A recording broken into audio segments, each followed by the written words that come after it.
18 avril 1961, 18 avril 2025, Auréa, votre quotidien national, fête ses 64 ans d'existence. À cette occasion, sous le leadership du président de la République, chef de l'État, le général Mamadi Doumbouya, du Premier ministre chef du gouvernement, M. Amadou Riba, et du ministre de l'Information et de la Communication, M. Fana-Souma, ainsi que les membres du gouvernement. La direction générale du quotidien national Auréa invite le peuple de Guinée à venir célébrer ensemble avec ferveur son 64e anniversaire à son siège à Bolobine, ce vendredi 18 avril 2025 à partir de 9h. Au programme, 8h30 lecture du Saint-Coran à la mosquée de la RTG Bolobine, 10h00 remise de satisfecit, 11h00 exposition des archives, 11h45 collation et suivi de la coupure du gâteau. Ensemble, célébrons votre patrimoine commun Auréa. Auréa, une épopée à célébrer.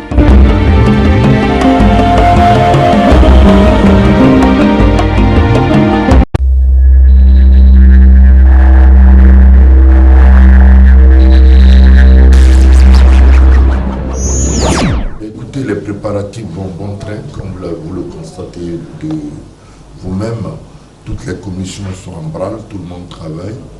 Et le problème a été posé au conseil de cabinet du ministère de l'Information et de la Communication. Et à l'unanimité, tout le conseil a validé.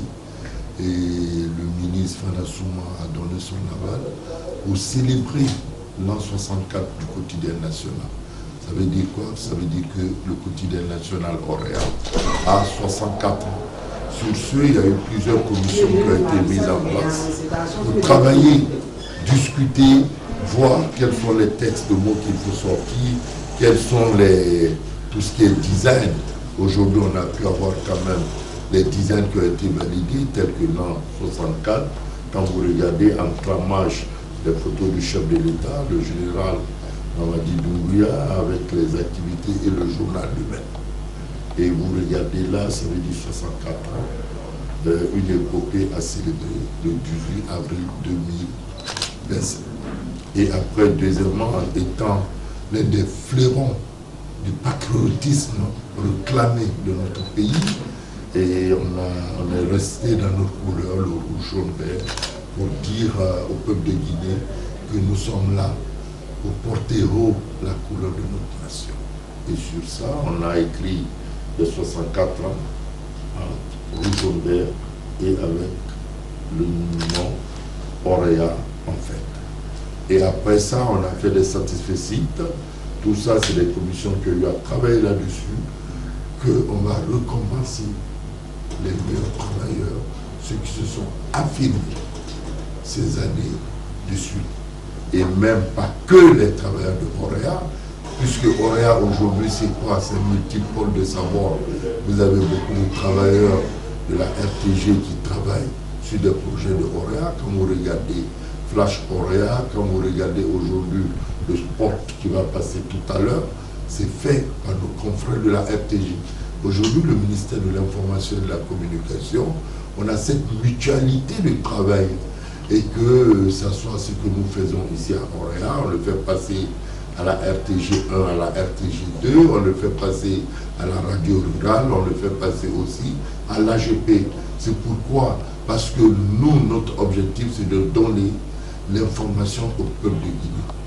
Que chacun, partout où il est, où qu'il soit informé. Que le journal arrive, que la radio arrive, que la radio rurale donne les nouvelles dans les langues du terroir où ils sont. Ils le font dans pratiquement une vingtaine de langues nationales. Que demain, Auréa, on le traduit aussi en arabe avec Akbar. Que ceux qui sont instruits en arabe comprennent les activités de l'État.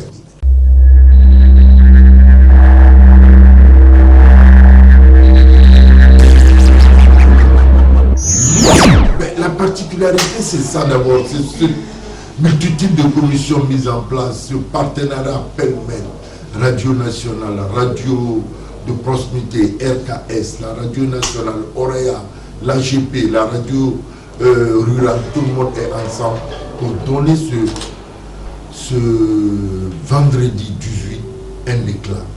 Un éclat à la cérémonie, un éclat aux activités et un éclat surtout. Fêter le long chemin parcouru par le quotidien national. Comme on le dit, il y a eu des hauts, des bas.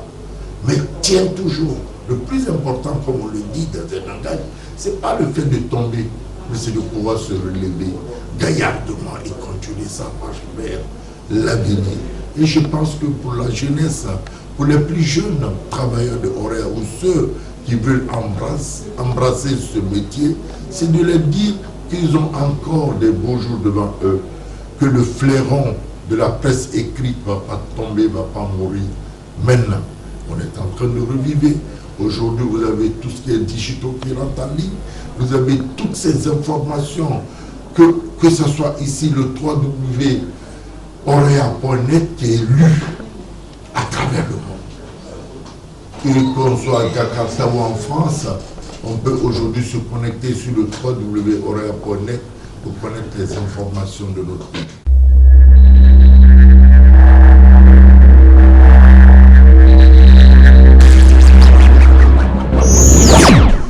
Forcément, il faut comprendre déjà que c'était les outils de consolidation, de propagande.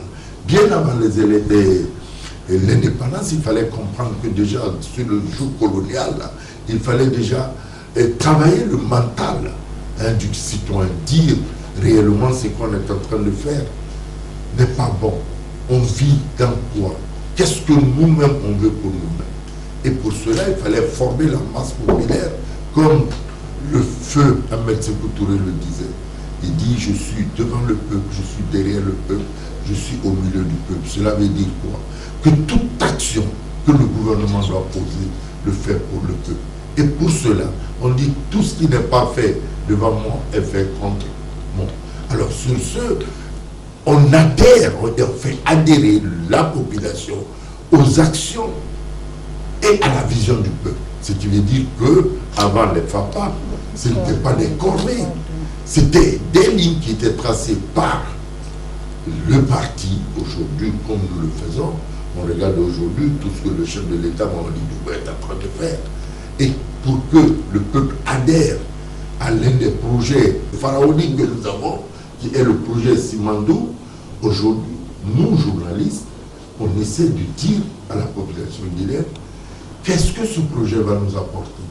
Et la vision du chef de l'État qu'on appelle Simandou 2040, qu'est-ce que cela veut dire sur le plan infrastructurel, éducation, culturel, le développement de la communication.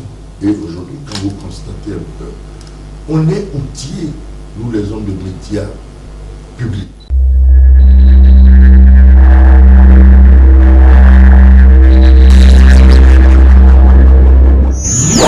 Écoutez, il faut comprendre déjà que les hommes de culture, pour se faire connaître, il fallait déjà la radio ou Horea.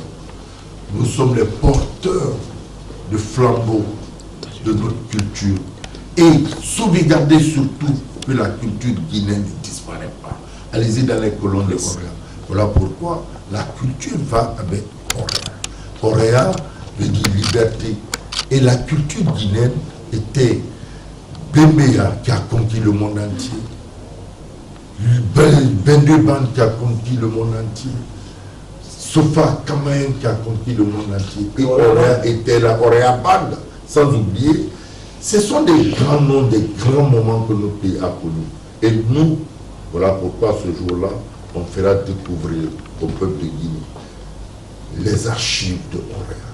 Connaître qu'en 62, en 61, il y a des Guinéens qui étaient champions dans beaucoup de choses. Et pour nous, c'est d'immortaliser cela. Et que cette flamme, qu'on appelle la flamme de Horea, continue de brûler.